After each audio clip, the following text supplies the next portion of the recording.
What's going on YouTube? Listen up, young elder gang. This is Joe Blow at you with another banger. Please make sure you like, subscribe, and share this video, fam. I hope this video get at least 100,000 likes.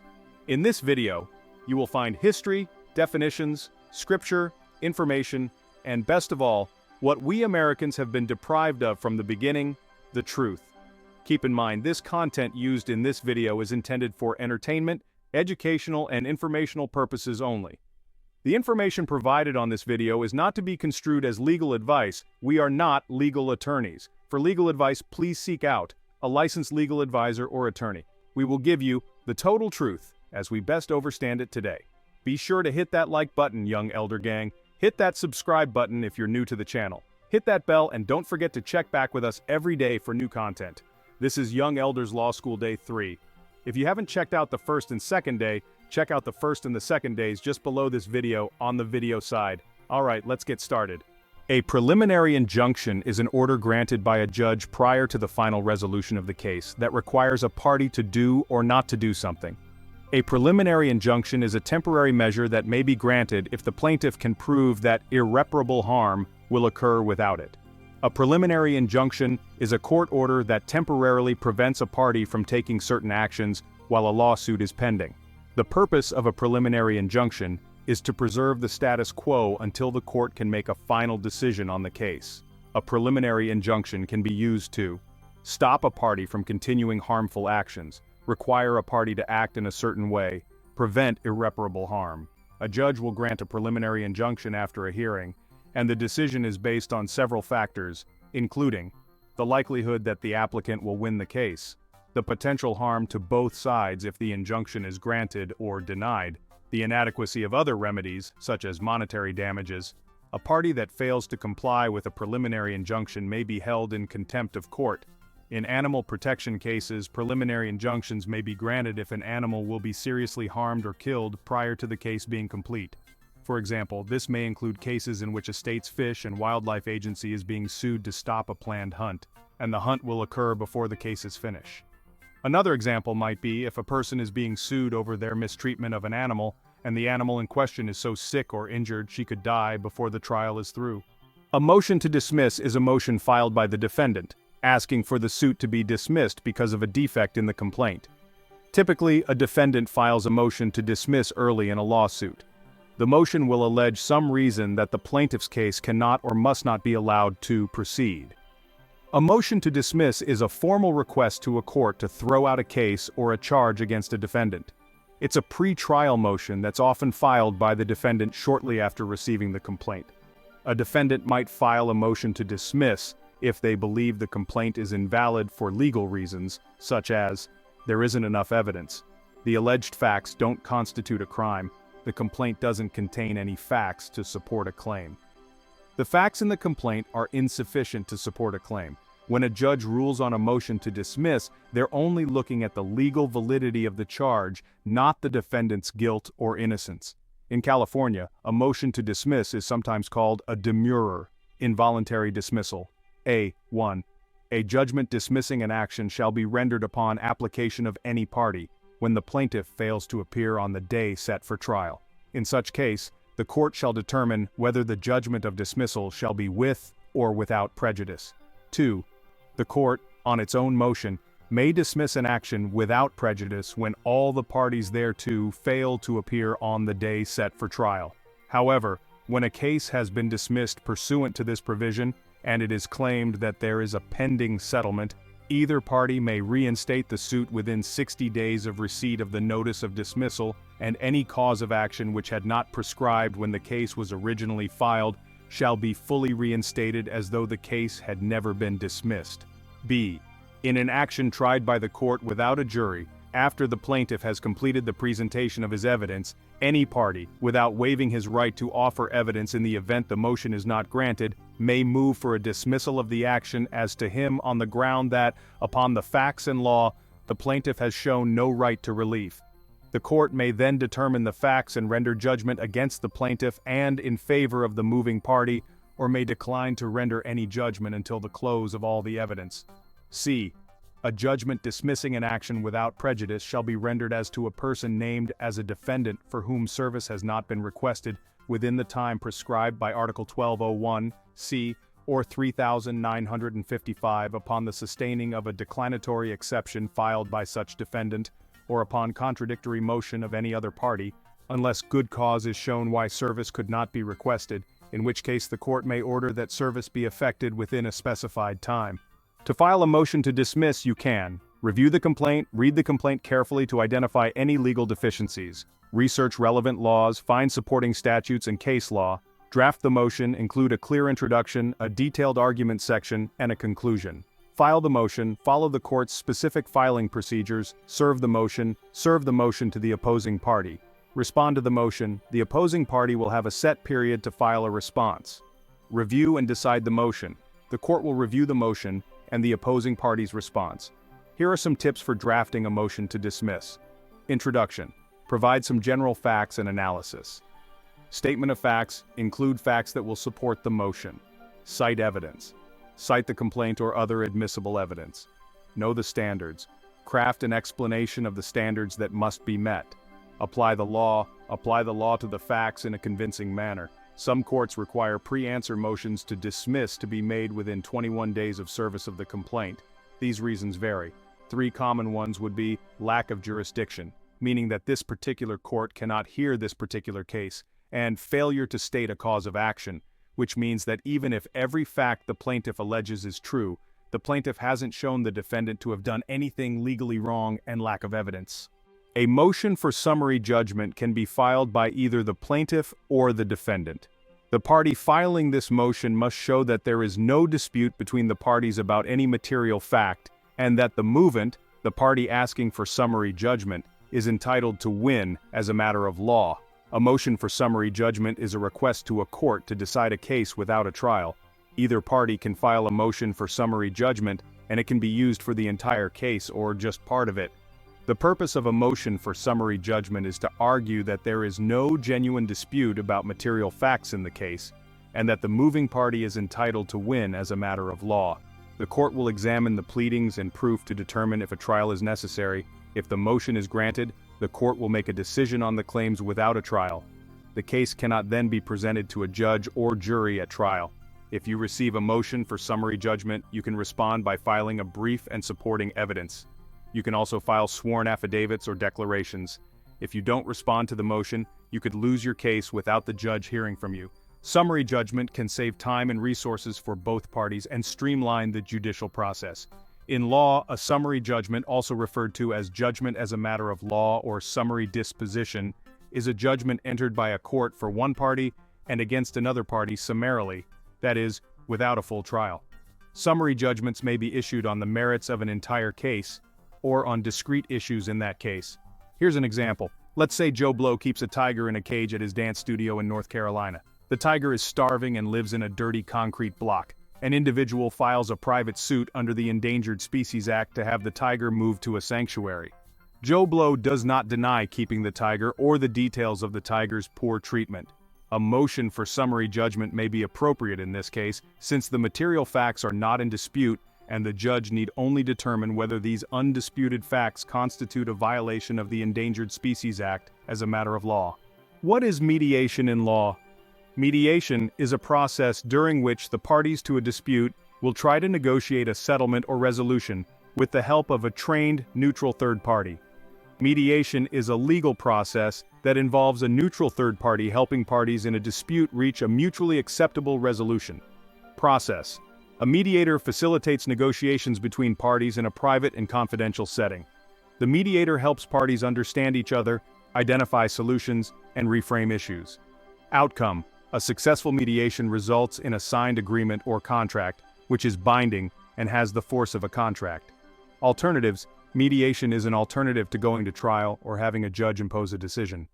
Common uses. Mediation is often used to resolve disputes in real estate, small business, contract, personal injury, custody, and divorce cases. Mediators. Mediators can be lawyers or other professionals who have received mediation training. They are neutral and impartial and do not take sides, offer legal advice, or pass down decisions. Mediation is a procedure in which a mediator facilitates communication between the parties concerning the matters in dispute and explores possible solutions to promote reconciliation, understanding, and settlement. Mediation provides a neutral and confidential setting in which the parties can openly discuss their views on the underlying dispute. Enhanced communication can lead to mutually satisfactory resolutions. Mediation helps to discover the real issues in your workplace. Preliminary stage. The first step in the process is the preliminary stage, during which you're deciding whether to mediate. Preparation stage, information stage, negotiation stage, closing stage, and the takeaway.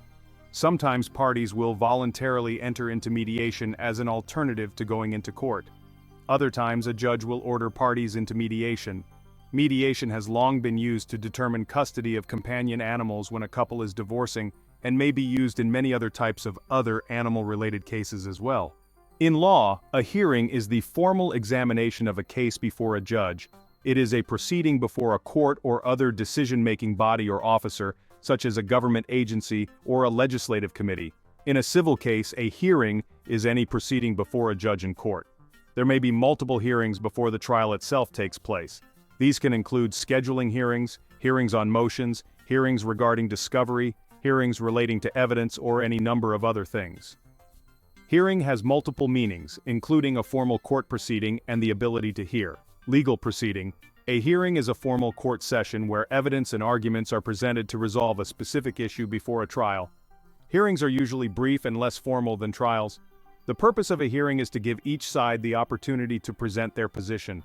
Criminal hearing. A hearing in a criminal case involves explaining the charges, informing the defendant of the penalties, and presenting evidence. Civil hearing. A hearing in a civil case involves presenting evidence and may be an opportunity for the defendant to admit liability. Interrogatories are lists of questions sent from one party to another. The questions must be answered truthfully and under oath. As with depositions, interrogatories are used in part to collect information, and in part to get testimony on the record. Interrogatories are a series of written questions that one party in a legal case sends to another as part of the discovery process. The recipient must answer the questions in writing under oath, and often within a specified time frame. Interrogatories are commonly used in civil cases, such as those involving breach of contract or negligence.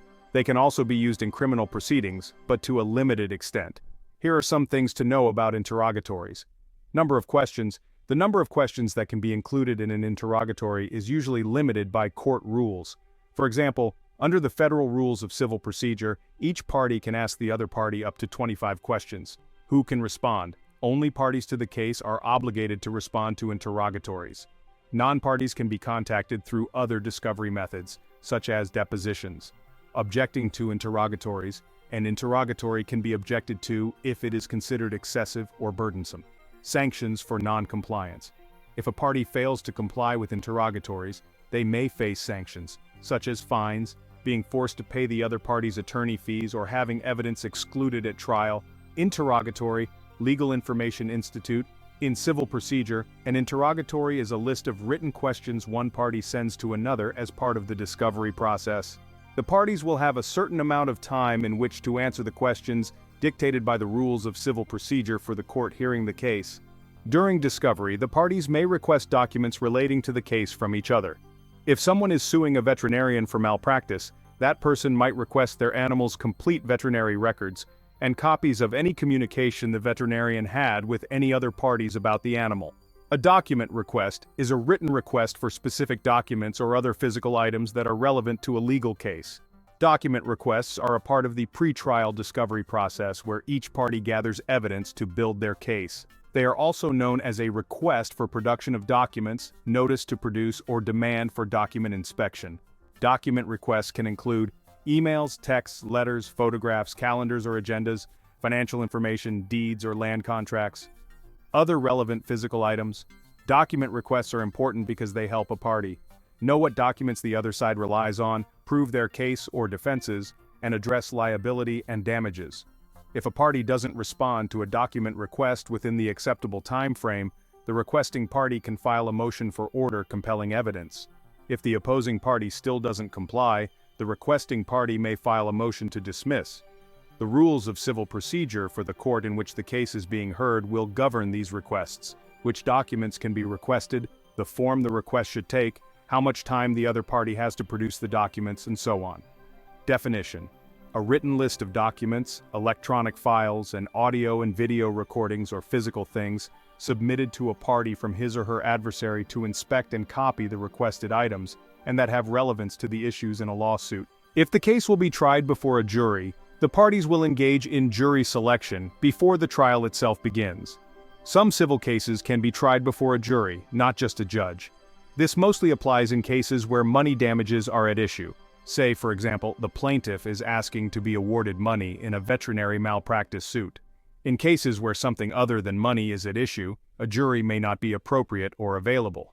Say the plaintiff is suing an ex-spouse for custody of the family dog. The jury in a civil case will have between 6 and 12 jurors, with the number depending on which court the case is in and the type of case.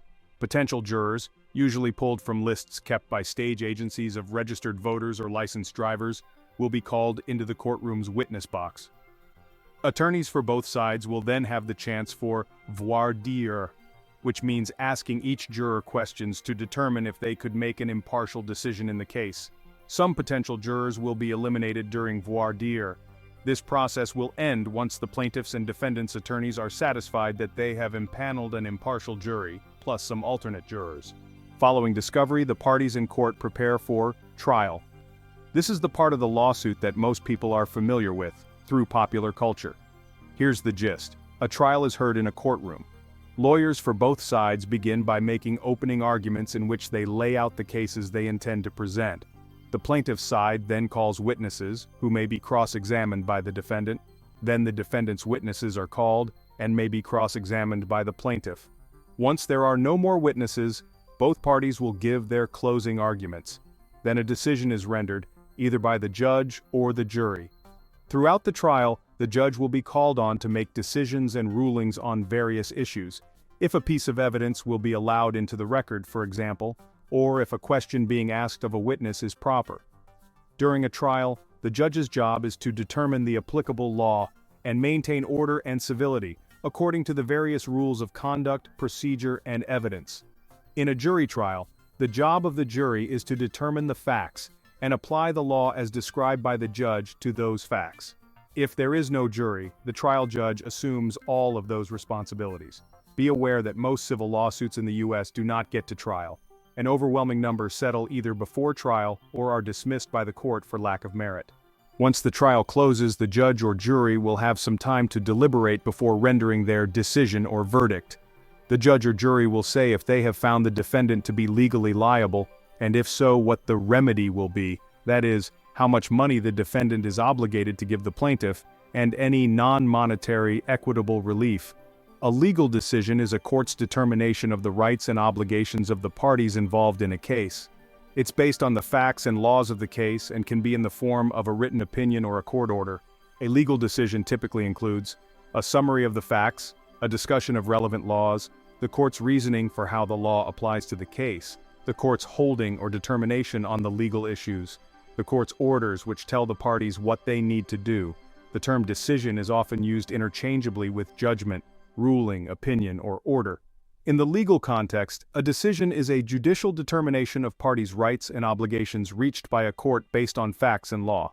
A decision can mean either the act of delivering a court's order or the text of the court's opinion on the case and the accompanying court order. Either party to a civil suit may appeal the judge or jury's decision to a higher court, known generally as a court of appeals. This means asking the appellate court to find that the lower court made an error of law or procedure, warranting the lower court's decision to be reversed, or for the case to be remanded to the lower court for a new proceeding. The courts of appeals will examine the record of the lower court, but do not hold new trials with witnesses and new evidence.